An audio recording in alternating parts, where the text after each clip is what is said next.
Blood flow.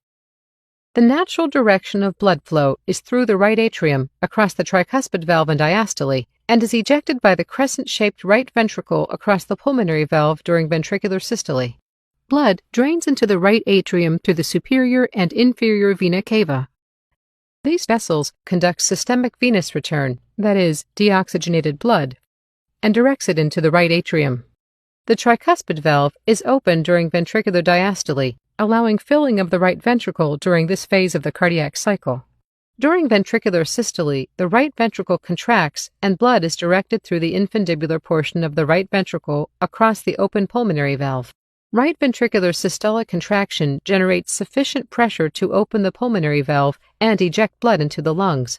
A competent pulmonic valve prevents regurgitation of blood back into the right ventricle when the pulmonary valve is closed. The left and right ventricles differ significantly in their muscle content. The right ventricle is a much more trabeculated structure, having also an infundibulum.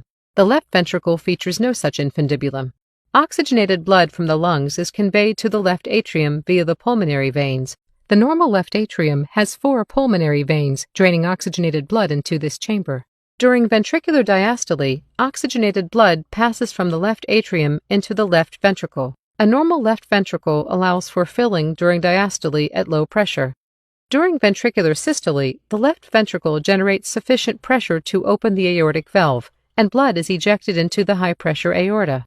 The blood passes through the open aortic valve on its way into the ascending aorta and the systemic circulation, as well as the left and right coronary arteries. A competent mitral valve will close during ventricular systole and will not permit regurgitation of blood back into the left atrium. Oxygenated blood travels into the aorta under pressure to perfuse the body.